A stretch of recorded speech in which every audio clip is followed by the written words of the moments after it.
Gaming community is a wide spectrum of diversity, giving tips and tricks, talking about games that you love and that you dislike, and anything else across the board. Today I want to highlight 3 key points that I've noticed within the last few years, especially for myself, that I feel that deserve the spotlight. Gaming difficulty. Oh, have I heard a lot of that whenever it comes to the gaming community. You're playing on easy, you're not good enough to play on hard, get good. I can't tell you how many times I've heard the terms get good thrown at me. Well, you know what, motherfucker? I am good whenever I want to actually play something on hard, so bite me. How do you like them 2 apples? Anyway, focusing on that is a big thing within the community, is that people want to judge people on how they actually play a game, on what difficulty they actually play it on. Well, for me, I do play games on hard. Yes, sometimes it takes me a while to get acclimated to it, and whenever I first start a game, I like to play on easy. Now, one reason I do that is, well, one, like I just said, I want to get acclimated to the game. I want to get a feel of it. I want to get used to my surroundings. I want to get used to the controls. I don't want to have to like get pounded like that all across the board, like my ass gets split sideways on Sunday, basically my first run. I want to enjoy the experience, and then if I want to be a glutton for punishment, then we'll go back to hard. I mean, well, what the fuck? Some games don't even have a damn difficulty setting. You know, we're lucky if they have that. Some games you're pretty much, you know, suck it up or bust, like Bloodborne. I wish I have a platinum one, by the way. But anyway, case in point, the reason why people play on different difficulties is for different reasons, and people shouldn't judge them just because they decide to play on easy, on medium, or even hard. Hell, if you play on hard, kudos to you, you're a badass. I mean, if you play on easy, you're still a badass too, because you like to enjoy the leisure of just playing a game. And of course, there's other reasons why too that people play on easy. Like I said, some people haven't played a game for years, and an example of that for me would actually be one of the Silent Hill games, which is Silent Hill 3. And this one I had not played in many years, and I don't remember shit about this game. I didn't play it as much as I did too, so naturally I'm gonna play it on easy again because I don't know what the fuck I'm doing. I wanted to enjoy my experience again, to dive back into that nostalgia that is Silent Hill, because I've actually played almost all the Silent Hill games but Downpour and Homecoming, and I still need to play Book of Memories too. I gotta get a Vita first. But that's one other point that I wanted to make, you know, is that why some people do choose to play on easy is because they want to relive the nostalgia and just have a casual playthrough. Nothing wrong with that. And then another reason too, I've already mentioned this before, is that people, if they don't know the game, don't know the feel, they're pretty much doing a touch and go basis. They want to get acclimated to it. And an example for me with that would be these 2. The Room, Silent Hill, and then of course, Silent Hill for the Room! I always say that wrong. And then Persona 3 FES. I had only played one Persona game, and it is a total 180 from Persona 3 FES. So naturally, what do? I'm gonna play it on easy because I don't know what the hell I'm doing, and I've heard that the final boss on this game is a pain in the damn ass. So you damn well know I'm going to, you know, get my bearings before I want to fucking dive into any other actual difficulty. So that's the thing that people understand. Some people love doing it on hard whenever it comes to video games because they like the thrill, they like, you know, getting those achievements, and there's nothing wrong with that. I mean, I've done it with several games that I can think of. I mean, Bloodborne is one of the most notorious ones that I talk highly about because it's my favorite From Software game, and From Software is notorious for being very difficult whenever it comes to video games. And I can think of one that I had so much difficulty with that I'm not going to go back to it, and that's Sekiro. Fuck no! But Bloodborne was a type of hard that I actually loved, you know, getting my ass kicked. Well, I can't say I love getting my ass kicked. Well, then again, I can. Like I said, I'm a glutton for punishment with some games, and that was one of those rare cases to where it's okay for me to get fucking mad when I'm like shaking my tail like motherfucker. That's how mad I would get whenever it came to that. I'm surprised I never broke a controller whenever it came to Bloodborne, but whenever you beat a boss in that game, you just have that euphoria feeling like, I finally did it, I finally conquered him. That's one of those things that people do whenever they play on a certain difficulty, you know, especially hard. You know, they get that euphoric, they get that rush. But, you know, whenever it comes to the easy mode, like I said, people want that casual, they want that, you know, convenience, and they also don't want to feel pressured to actually, you know, feel like they have to compete with, like, everybody on the spectrum whenever it comes to that. Glory days of not knowing what the fuck we're doing in video games. Y'all remember Strategy Guides where we had to flip through the pages just to figure out where the hell we were supposed to go next? We didn't really have the internet too much, at least some of us didn't. If not, we had the radio on the dial-up. Or we would have to actually call a friend that played the game before and be like, hello, hey, I'm stuck on this part. Can you help me? Help! I did that several times with a buddy of mine, especially for certain games. I'm like, yo, dude, help. I don't know what the hell to do. Friends, it was actually really cool to have friends that gamed back in the day, because if they played similar games that you did, if you got stuck, you can call them up and be like, dude, help. Because I didn't really have access to a lot of strategy guides back then, so if I got stuck on something, I was either screwed until I finally got it, or had a friend basically, do the phone a friend thing, called them up and got some help. And then, of course, like I said, the internet, there wasn't a lot of stuff like that. Back in the day, that was actually starting to become a thing. So nowadays, we rely on the internet for a lot of guides, whether it comes to retro or new gen. And of course, videos are a big thing too, because a lot of people do streaming and of course make YouTube videos about certain games, gameplay, tips and tricks. But one thing I want to talk about whenever it comes to tips and tricks, hints, is backseating.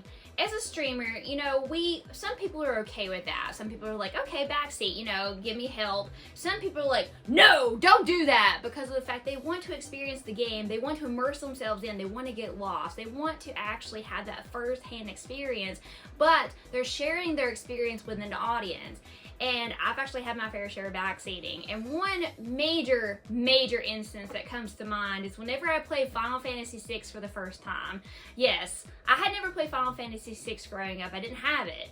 And of course, naturally, I wanted to play the game that's most critically acclaimed, because a lot of people swear that Final Fantasy VI is one of the greatest Final Fantasy games of all time. So, of course, I had the PlayStation 1 port. And I'm like, okay, I have this port, let's play it. And of course, that was before I became the PlayStation girl. So this was, in its infancy until I was, more recognized for that. Anyway, moving on. So I started playing the game. The game is not, I get lost really easy whenever it comes to things, because even whenever I play new gen shit, even if the map's right in front of my face, I still get lost.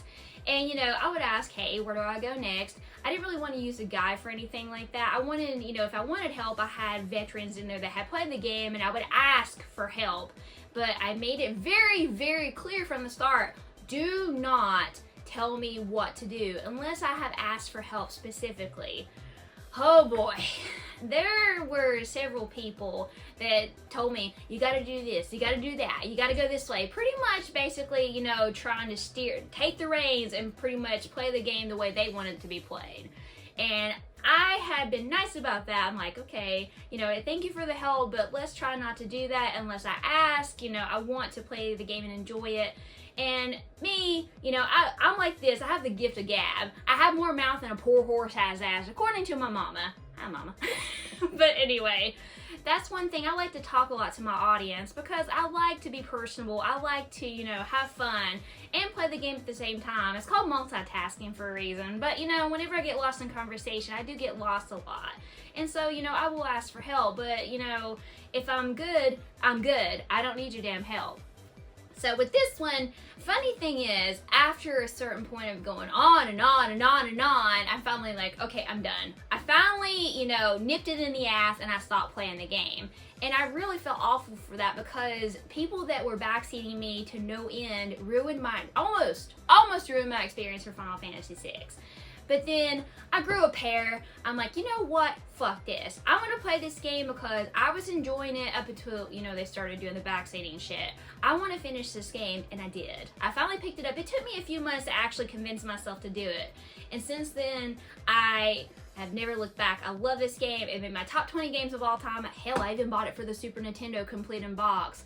But that's my point that I want to make. Whenever someone is playing a game, people need to shut the fuck up if people have asked you to shut the fuck up. I mean, you want to enjoy the game, you want to immerse yourself, and whenever you stream stuff, you're basically, putting your time out there and actually sharing that experience with people. And that's a lot of the reason why I love streaming, is because a lot of these games are firsts for me. So I don't want someone, telling me spoilers or, trying to backseat, trying to, hold my hand through the whole way, make sure you do that, make sure you do that. That is a big no-no for me. And I will tell you, to not do that. I will be nice, but you know, like I said, I've gotten a little bit more ballsy whenever it comes to that now, and I will tell you, like, look man, you can't do that. I said no, stop. And I will. You know, I'm very courteous about that, but you know, it comes to a point to where people don't need to do that. If you want to play the game your way, play it your damn way on your own time. People don't need to be doing that to people whenever, you know, they play a game, especially whenever they want to actually have fun with the audience. I mean, if people say it's okay to backseat, they'll let you know if it's okay. But if they tell you no, shut the fuck up! The major point that I say for last, opinions. They can go up, down, left, right, front, and center in your face. They can be agreed upon, disagreed. They can be up here, a pedestal high, I'm right, you're wrong. I cannot tell you how many times I've heard that comment. Your opinion is wrong. You don't have an opinion. Your opinion don't matter because you're a girl. Oh boy, I've heard that one a time or two. Luckily, I haven't heard that one for a while, but it still crops up every now and then. What does that fucking matter? I'm a gamer. Shut the fuck up. Anyway, the reason why I hear that stuff is because I'm not afraid to share my dislikes of games. And boy, I have, you know, shared some doozies whenever it comes to my dislikes in the video game community. People's like, what? You don't like that game? They're like that. They can't believe something like that. They have their foot stuck so far up their damn ass, they can't see two ways from literally left or right whenever it comes to that. But, you know, an example of that would be Final Fantasy VII. And this one is everybody's favorite Final Fantasy game for the most part, from what I've heard. Oh, it's critically acclaimed, it changed everything. Well, it didn't change everything for me. There's way better Final Fantasy games than this. I just pointed out one earlier. Final Fantasy VI is better than 7. And one thing that I always tell people whenever I don't like a game, I have reasons for not liking specific games. I always have stuff to back up why I don't like something. I'm not one of these people that's like, I'm just getting on the train, or, you know, not liking something. Oh, I don't like it because I don't like it. I'm not like that. I'm not just gonna not like something just because it exists in the video game community. I don't like stuff because I played the game, I don't like it, and I have my points about why I don't. And I tell people, I can't tell you how many times I've had to go through comments like this, be like, I don't like it because, I don't like it because, I don't like it because. So many times that I had to do that when I first started out, and it got to the point where I'm like, okay, I'm gonna make a video on this, and I did. I made one on Resident Evil 4. I made one on Chrono Cross. You know, there's different examples, you know, as to why I actually like, okay, here you go, here's the reasons why, so that way I wouldn't have to be like, this all the time with my fingers. Because it got to the point to where I'm like, oh my, people just didn't get it. Even if I pin it up here, they still didn't look at it. It's just like, why? I'm like, I said why already, look at the video. But, you know, that's one thing that people have. People are ride or die sometimes whenever it comes to video games. Like I said, they're up here, they think, well, I'm high and mighty, I like this game, and you don't. Your opinion don't matter. Your opinion don't matter. Well, yes it does, because you know why? My opinion is my own. If it don't jive with yours, so what? That does not matter. Everyone's opinion is different. That's what I said in the beginning. Diversity is one of the major fundamentals of the gaming community. We all have our likes. We all have our dislikes. Sometimes we have common ground when it comes to video games. And if you can't talk about that in a civil manner, then don't fucking say anything to me. You know, it's healthy to not like certain games, and it's healthy to talk about that. A lot of people don't want to talk about stuff that they dislike because of the fact that they're afraid. They're afraid of people going. They're afraid of people doing that to them in comments and anything, you know, making videos on it. Well, so let them. So fucking what? Your opinion's gonna be yours at the end of the day. Let them have theirs. If it don't lump in, so fucking what? You're still an awesome person just because, you know, you don't like something. It don't fucking matter, you know, in the video game community. It is what it is. I mean, you know, whenever you could talk healthily about key points about why you don't like something, I mean, that's a great thing to have. That's a good thing to do. But sometimes talking is not, you're like talking to a brick wall. Hey, I don't like that because of this and this and this. Huh? What? Game's great. What? Huh? What? That's literally what it feels like sometimes whenever you talk to people in the gaming community. It literally feels like you got smacked in the face and you know, talking to a brick wall. I mean, you know, it's not like I haven't given games a chance again. Like, for example, Chrono Cross. I played Chrono Cross probably a couple of years ago because someone asked me to play it.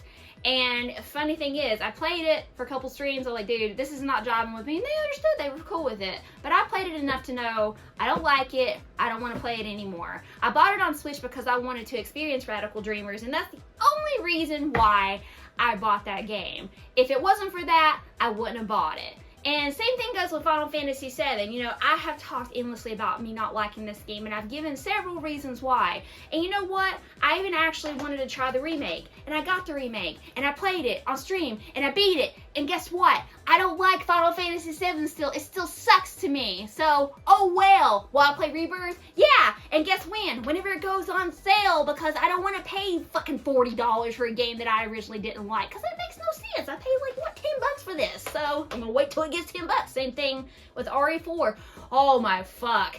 Resident Evil 4 sucks big balls. I don't like that game for several reasons. I made a video on it already, and I will try the remake because I want to see what they did with it. I want to see if it'll change my mind, but after playing it on PS4, Wii, GameCube, PS2, you can tell I don't like that fucking game. I've given it an umpteen amount of chances. So there you go. And of course, Resident Evil 3. Hey, guess what? This game is a fucking dumpster fire. It's a pile of dog fucking plastic shit.